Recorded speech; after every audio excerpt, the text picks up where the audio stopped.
My stepson said that I am not his real dad, and I have no right to order him to do anything. You are nothing to me, you are nobody. So, when it came to paying for college, I told him to let his real father pay for his tuition. I never thought I'd be sharing this story, but I need to get it off my chest. My name is Robert, and I am 45 years old. I own a very successful elite wine bar in town, built by myself from scratch, and I am very proud of it. That bar introduced me to someone 5 years ago, or so I thought at that time. Melissa was a bookkeeper I had hired to help manage the financial side of my business. She was smart, efficient, and had a quiet elegance that intrigued me. She wasn't just good at her job. She had a warmth about her, something that made late nights going over financial reports a little less tedious.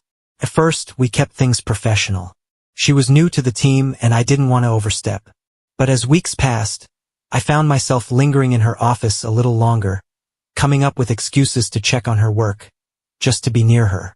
Eventually, I made the first move. "Let me take you to dinner," I said one evening after we'd finished reviewing the books. She hesitated a moment, then smiled. "Are you asking as my boss or as a man?"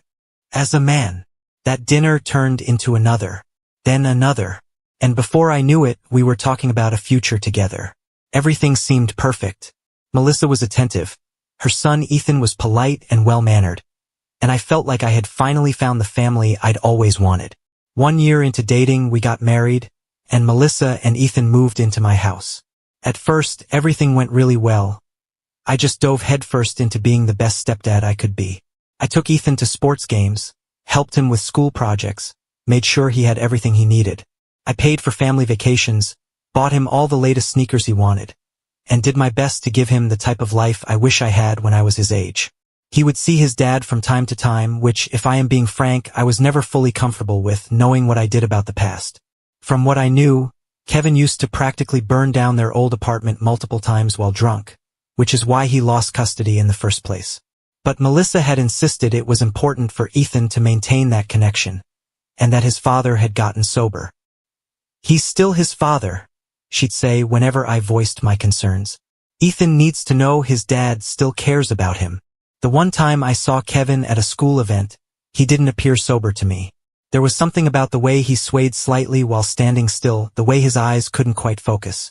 But I kept my mouth shut. After all, who was I to interfere? I was just the stepfather, right? God, if only I had known then what I know now. If only I knew then my wish to be the perfect stepfather may have blinded me from what was really going on. But hindsight is 20/20, right? And the real trouble hadn't even begun. Not even close. Before I knew it, time flew, and it was Ethan's 18th birthday. Both his birthday and graduation were looming, and that had him walking around the house like a nervous wreck. He would always say, "What if something goes wrong? What if people don't come? What if this isn't perfect?"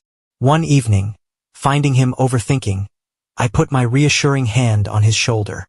"Hey, everything's cool," I said to him. "As a matter of fact, I've got a brilliant idea. Why don't we hold your party at the bar? We can reserve the best section in the house." Instantly, his eyes lit up. I knew my wine bar had become a hotspot in town, and Ethan had been dying to show it off to his friends. "Really?" he said, already reaching for his phone. "Oh my God. My Instagram is going to be insane. Everyone at school is going to be so jealous." I flung myself into preparations. I wanted everything to just be so perfect for him. I even took him shopping for a designer suit, a sleek, black number which made him look like a junior businessman. He looked every inch like a young professional in the suit. I nodded to indicate my approval. "How many guests do you think you are going to invite?" I asked one evening as we were going over the details. He fiddled with his phone and seemed for a moment to hesitate. "About 30 people. Great. Can you send me a guest list so that I might make sure we have enough space and food for everyone?" "Oh, I don't really have one yet," he said hastily. "Just plan for 30. Okay?" In retrospect, I wish I had pushed on the list. But I was so in the throes of preparing everything.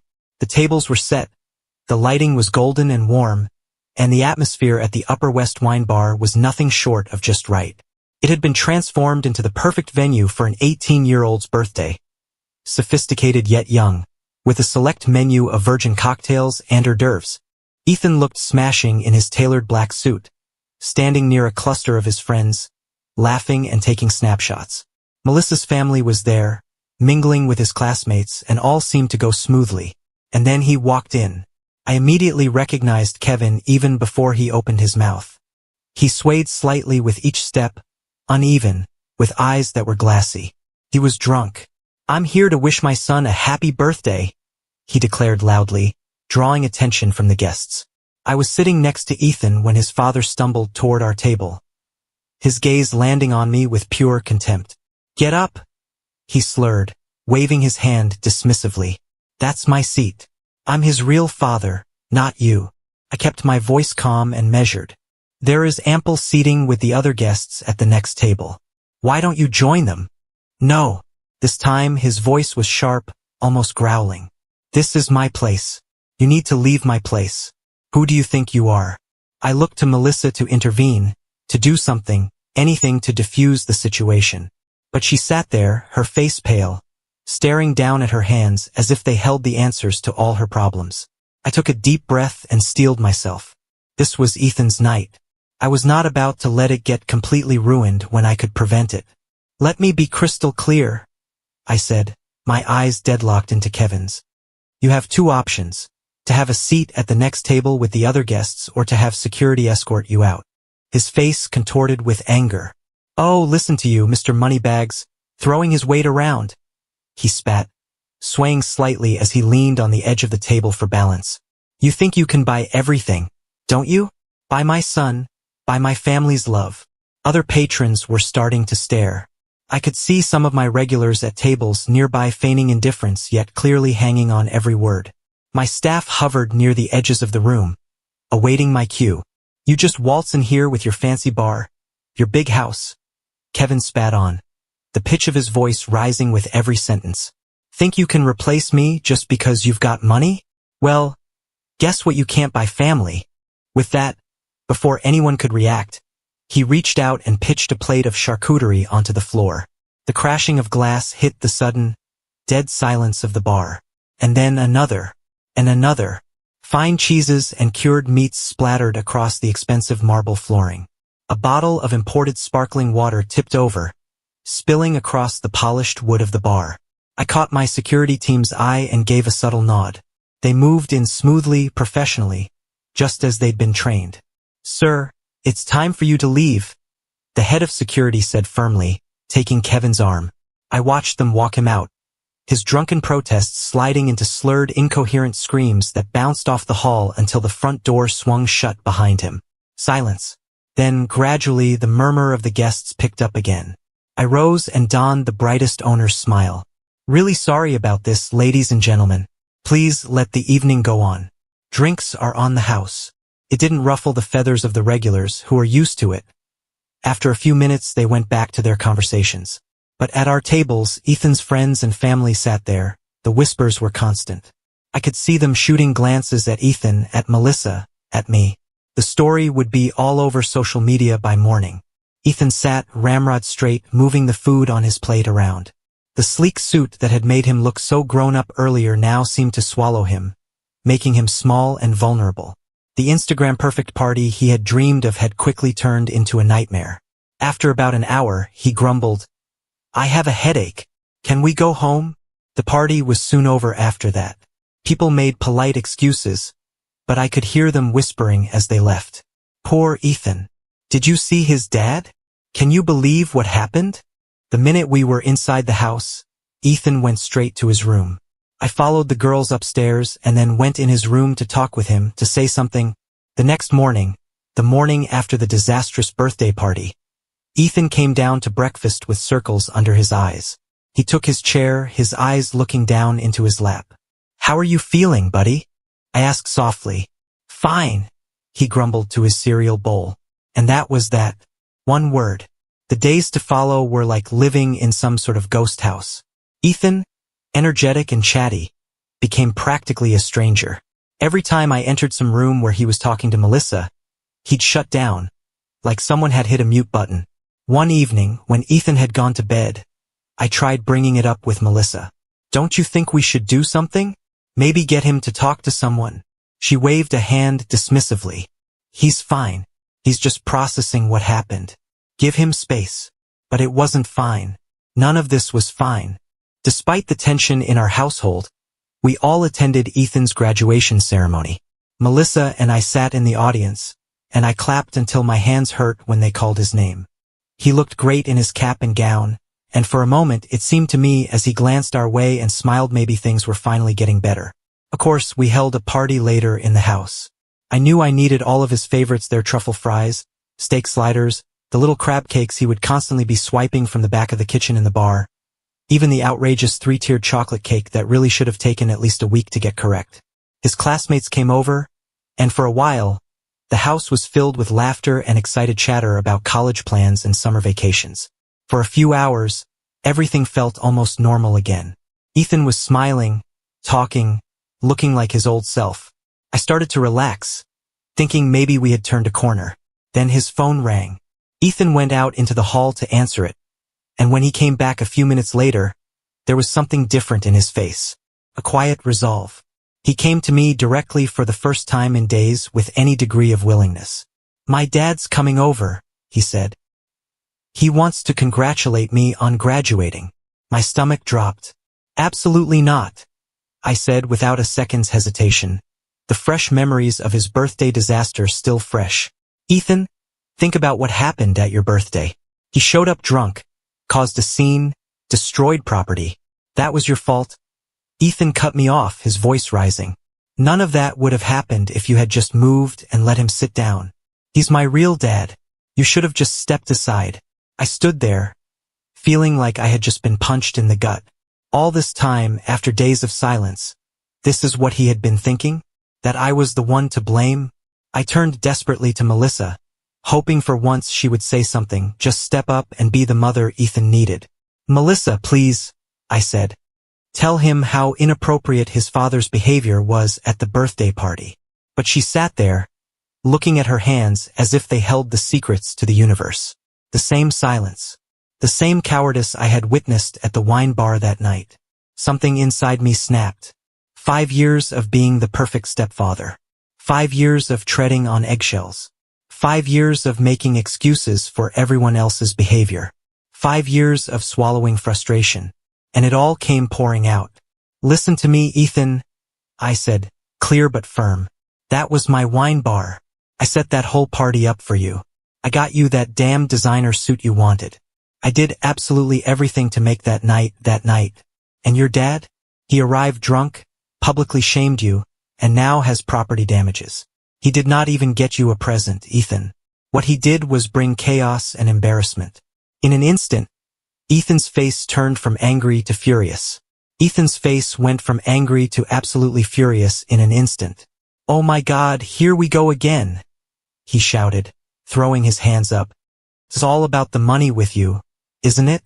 I paid for this. I bought that you think because you have the money, you can control everything." He spun around to face his classmates, who were standing awkwardly in the living room, obviously wishing they were anywhere else. "My real dad will be here soon," he said with a bitter laugh. "It'll be nice to finally have a normal person here instead of this." He gestured to me as if I was some filth he had stepped on.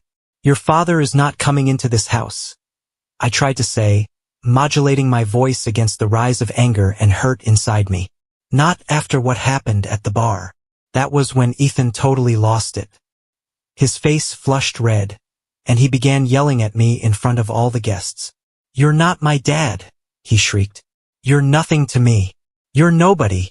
Who do you think you are to tell me what to do? Keep your nose out of my life. You're just some guy my mom married for his money." The room fell dead silent. I could see his friends fidgeting uncomfortably, some checking their phones, others fascinated by the ceiling.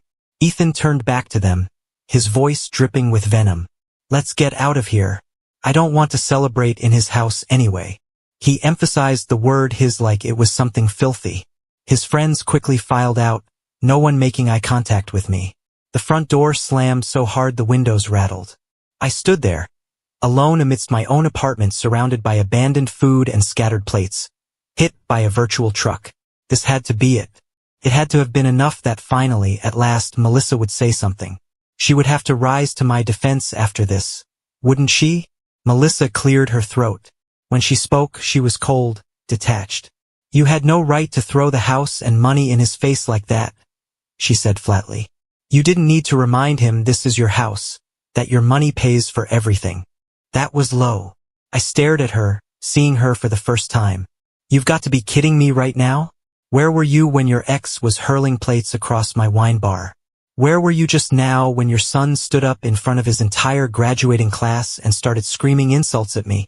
Melissa just shook her head, as if I was the crazy one. You're the adult here, she snapped. You should know better than to get into an argument with a teenager. I let out a bitter laugh. And you should know better than to bury your head in the sand like a coward. I shot back.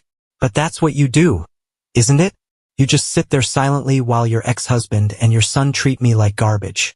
Well, guess what? I'm done being everyone's punching bag. Melissa's face clouded, and she didn't say a word more. Turning, she started upstairs and, after a few minutes, I heard the slamming of the guest room door. The next morning, the breakfast felt like a funeral. Melissa sat across from me, sliding scrambled eggs listlessly around her plate, while carefully avoiding eye contact. I was just getting ready to rise and leave the table when Ethan lurched into the kitchen still dressed in last night's graduation party attire. I caught his alcohol breath about halfway between his door and the table. I glanced sideways at Melissa, just waiting for something. Anything regarding her teenaged son reeking of booze coming home at 9 in the morning. But, as was often the case, she said nothing, only stared at her plate. Where have you been all night? I asked neutrally. Ethan turned to me, his bloodshot eyes full of contempt. None of your business, he sneered. You're not my dad. You're not anyone. Just some empty space taking up room in this house. Then he turned and stumbled upstairs to bed.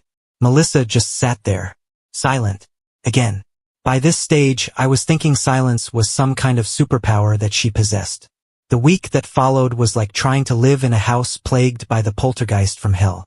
Ethan wouldn't speak to me directly at all. Instead, he'd talk about me as if I weren't there. Dad, he'd say to Melissa, pointing at me like I was a piece of furniture. Can you ask your husband to pass the salt? Or he'd walk into a room and say to his mother, this guy is in my way, and then just stand there waiting for me to move. I said nothing, kept watching. 5 years I had wasted trying to be the perfect stepfather. Now I was out. Let them show their real colors. And boy, was I in for a show and tell. Sunday, Melissa and I sat down to another silent dinner when Ethan burst into the dining room, waving an envelope around, like he'd just won some kind of lotto. Dad, I got in, he exclaimed, practically bouncing up and down. NYU accepted me. I got into my dream school. I watched him run up to Melissa, hugging her tightly. Both of them were grinning from ear to ear.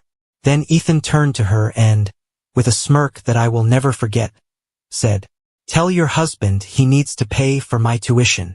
Something inside me just snapped. I smiled, but not a warm, happy smile. A cold, sharp one. I won't be paying for your college education, I said clearly. You've made it very clear that I'm not your father. I'm nobody. Remember? Well, guess what? This nobody's wallet is closed. Why don't you ask your real dad to pay for college? Ethan's face went an alarming shade of red. You vindictive piece of... He started, shaking. Tears brimmed in his eyes, but I felt nothing. You're doing this to punish me. You're just evil. I stood there, feeling strangely calm as he hurled insult after insult at me. It was like watching a storm through a window. I could see the chaos, but it couldn't touch me anymore. Mom! Ethan whirled to Melissa. Make him pay. He has to pay. Melissa cleared her throat, adopting that patronizing tone I had grown to hate. Come on, honey. Quit joking around, she said to me. You know you need to pay for Ethan's education. I pushed my chair back and stood up. I've made myself perfectly clear. I will not pay tens of thousands of dollars in tuition for someone who spent weeks telling me I'm nothing to him. Someone who treats me as if I don't exist in my own home. Then I turned and walked out of the dining room, Ethan's screams following me up the stairs. I could hear him throwing what sounded like another spectacular tantrum. Plates crashing, chairs scraping, theatrical sobs. Like father, like son, I thought grimly. I sat in my bedroom, listening as the chaos downstairs slowly died down. But I knew it wasn't over. Melissa would be up soon enough, ready to play her part in this family drama. Sure enough, about 30 minutes later, my bedroom door burst open. Melissa burst in, red-faced with anger. "I'm sick of it," she spat at me. "Sick of you and your games. You need to grow up and pay for Ethan's education." I looked calmly at her where I sat on the bed. "No. You and your ex can figure out how to pay for NYU. I'm sure between the two of you, you can work something out." Melissa's jaw tightened. She started pacing the room like a caged animal. "You're being completely selfish. He's just a teenager. For God's sake. You're the adult here. You need to be the bigger person." I watched her, remembering all the times she had used that same argument. "Be the bigger person, Robert. Let it go, Robert. He's just a kid, Robert." Always making excuses. Always smiling, nodding, and opening my wallet as they treated me like dirt. I took a deep breath and slowly let it out. "A teenager who's old enough to know better," I said quietly. "A teenager who has made it very clear how he feels about me. Why should I invest in his future when he has shown me nothing but contempt?" Melissa stopped her pacing and slowly turned in my direction. Her expression was cold. "Fine. Then let me make this simple for you. Either you pay for Ethan's education, or I'm filing for divorce." She clearly expected me to cave. To break down, cry, or beg her not to leave. To pay instantly. That is what the better of man would do, right? I shrugged. "Okay, get divorced." The expression on her face was almost comic. Her mouth opened and closed a few times, but words wouldn't spill out. Apparently, she had not expected me to call her bluff. "I will call my lawyer first thing in the morning," I said, my voice firm. "Until then, you and Ethan can start finding yourselves a new place to live." Melissa said nothing but stood looking at me, almost for the first time. Finally, with no words said, she turned and left out the door, closing it quietly behind her. The next morning, I came downstairs to find Ethan already at the dining table, waiting for me like some sort of ambush. The scene was perfectly staged. Ethan with his red-rimmed eyes, Melissa with her carefully practiced look of concerned authority. "Honey," Melissa said, smiling that manipulative smile I had somehow never noticed before. "We've all had a chance to calm down and think about things." Ethan nodded profusely, like a well-bred puppet. "We all just overreacted yesterday," he said, his voice dripping with honey. I stood in the doorway, feeling a strange sense of clarity wash over me. It was like I was seeing them both for the first time. Really seeing them. Melissa kept going, her voice taking on that reasonable tone she always used when she wanted something. "We're family. Families fight, but they also make up. And since you were the one who escalated things with this whole college situation, it would mean a lot if you took the first step toward reconciliation." Ethan jumped in right on cue. "Yeah, and if you helped with tuition, it would show that you're really sorry and want to make things right." I almost laughed. They really thought they could manipulate me this easily? That all it would take was some fake remorse and rehearsed lines about family? "Actually," I said, pulling out my phone, "I just got off the phone with my lawyer 5 minutes ago. The divorce papers should be ready by this afternoon." Their expressions changed in a flash. Ethan's fake smile vanished, and his face showed shock. Melissa's face turned that familiar shade of angry red. I turned to Ethan. "Congratulations," I said flatly. "You won't have to deal with your not dad interfering in your life anymore. Isn't that what you wanted?" Ethan burst into tears, real ones this time, not the calculated ones from before. But I was done being manipulated by teenage tears. Melissa sprang to her feet so hard her chair almost toppled. Without another word, she stormed upstairs. Moments later, I could hear her yanking drawers open, slamming closet doors. They packed in dead silence. No more abusive speeches. No more insincere apologies. Just the sound of suitcases being filled and doors being slammed. I thought it was finally over. I was wrong. The messages started that same night. First from Melissa. "We all said things we regret. Let's talk about this like adults." Then from Ethan. "I am so sorry if I hurt your feelings, But you are really being totally unfair about college. When I said nothing, they got meaner. You are being obstructive and destroying this family. I hope you enjoy being all alone with your money. You'll be sorry later when you are old and alone with nobody. I said nothing. The divorce was quick since I had made sure there was a prenup. Naturally, Melissa tried to fight it, but my lawyer took care of it quickly. She got nothing. Not a penny of my wine bar's profits. Not a dime of my savings.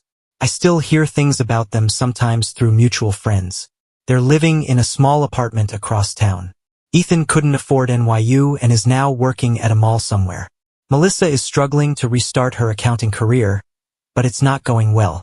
I have since then redecorated the house, gotten rid of all the furniture that reminded me of them. The place feels bigger these days, lighter somehow, or maybe that's just me. Finally free of the weight of trying to buy love from people who were only ever interested in selling.